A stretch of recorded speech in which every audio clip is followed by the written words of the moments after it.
गर्भ संस्कार क्या है? गर्भ संस्कार एक संस्कृत शब्द है जिसका अर्थ है गर्भ में शिक्षा।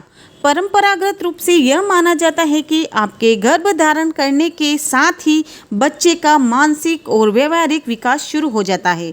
ऐसा माना जाता है कि बच्चे का व्यक्तित्व गर्भ में आकार लेना शुरू कर देता है और यह गर्भावस्था में माँ की मनोदशा से प्रभावित हो सकता है। इसके बारे में प्राचीन शास्त्रों में भी बताया गया है कि गर्भ संस्कार के अनुसार आपका शिशु संगीत और अन्य आवाज़ों के साथ साथ आपके विचारों और भावनाओं को पहचानने और इनके प्रति प्रतिक्रिया करने में सक्षम है।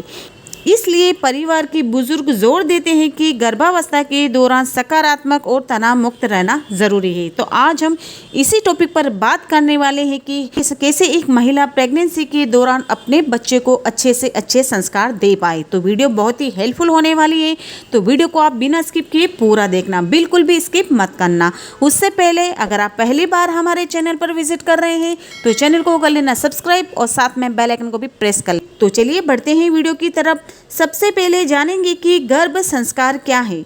गर्भ संस्कार का मतलब है कि गर्भावस्था में खुद को भावनात्मक, मानसिक, शारीरिक और आध्यात्मिक तौर पर अच्छी स्थिति में रखना ताकि गर्भ में पल रहे शिशु पर अच्छा प्रभाव पड़े।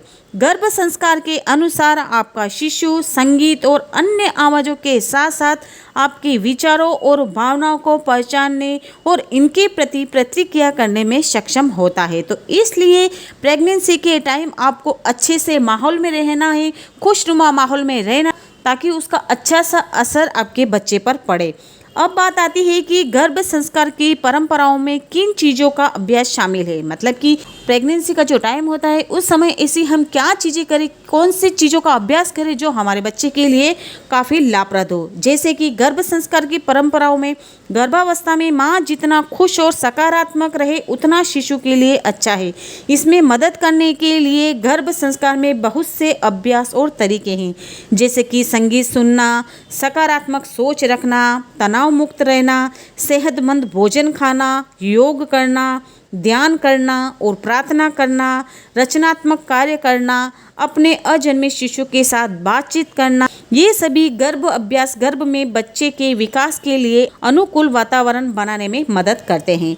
ये अभ्यास माँ को शारीरिक और मानसिक रूप से स्वस्थ भी रखते हैं और गर्भावस्था को एक यादगार अनुभव बनाते हैं।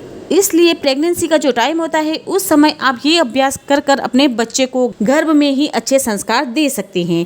आपने शायद किसी गर्भवती महिला को अपने पेट पर हाथ फेरने या गर्भ में पल रहे शिशु से बात करते हुए देखा होगा और आपको शायद ये अजीब भी लगा होगा, मगर हो सकता है वह ऐसा इसलिए कर रही हो क्योंकि वे गर्भ संस्कार का अभ्यास कर रही है। अब आपके माइंड में यह सवाल आ रहा होगा कि क्या मेरी भावनाओं और विचारों का असर मेरे गर्भस्थ शिशु पर पड़ता है? तो माना जाता है कि गर्भ में शिशु का मस्तिष्क 60% विकसित हो जाता है और यह बात भी अब और अधिक स्पष्ट होती जा रही है कि अजन्मा शिशु आवाज़, रोशनी और हलचल जैसी बाहरी प्रभावों के प्रति प्रतिक्रिया करने में सक्षम है। हालांकि आपको अपने शिशु के विकास को बढ़ावा देने के सक्रिय प्रयास करने चाहिए या नहीं और इसका क्या असर होगा, इस बारे में अलग अलग राय होती है। परंपरागत रूप से यह माना जाता है कि यदि आप खुश रहें और ऐसी चीज़ें करें जो आपको शांत और संतुष्ट रखे तो यह सब आपके गर्भस्थ शिशु पर सकारात्मक असर पड़ता है। अब बात आती है कि गर्भ संस्कार का अर्थ क्या होता है। तो गर्भधारणा से लेकर प्रसूति तक के 280 दिनों में घटने वाली हर घटना गर्भवती के विचार, उसकी मनोदशा, गर्भस्थ शिशु से उसका संवाद, सुख दुख, डर, संघर्ष, विलाप, भोजन, दवाएं, ज्ञान, अज्ञान तथा धर्म और अधर्म जैसे सभी विचार आने वाले शिशु की मानसिकता पर छाए रहते हैं। गर्भावस्था के दौरान आहार में परिवर्तन, आहार की कमी, गलत आहार से गर्भस्थ शिशु को कई बीमारियां मिल जाती है। तो इसलिए आप प्रेगनेंसी के दौरान हेल्दी से हेल्दी खाना खाने की कोशिश करें ताकि जो आप जो हेल्दी खाना खा रही हैं ना वो सारे पोषक तत्व आप अपने शरीर के साथ साथ आप अपने बच्चे को भी दे पाएँ।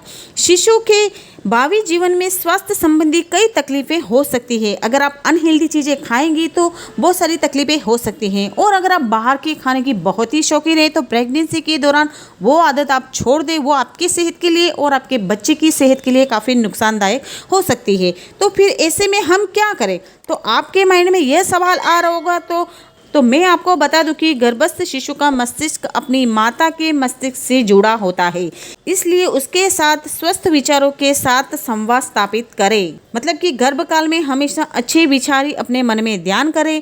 भले ही गर्भस्थ शिशु को भाषा का ज्ञान नहीं होता, लेकिन वह माता के मस्तिष्क में आने वाली हर जानकारी का अर्थ ग्रहण कर सकता है। इसलिए गर्भ को शिशु के साथ अर्थपूर्ण बातें करें। और आप चाहे तो कुछ मंत्रों का उच्चारण भी कर सकती हैं, जैसे कि गणेश जी का मंत्र हो गया, गायत्री मंत्र हो गया, ओम नमः शिवाय का आप जाप कर सकती हैं, हनुमान चालीसा पढ़ सकती हैं, या फिर महालक्ष्मी मंत्र का आप पाठ कर सकती हैं।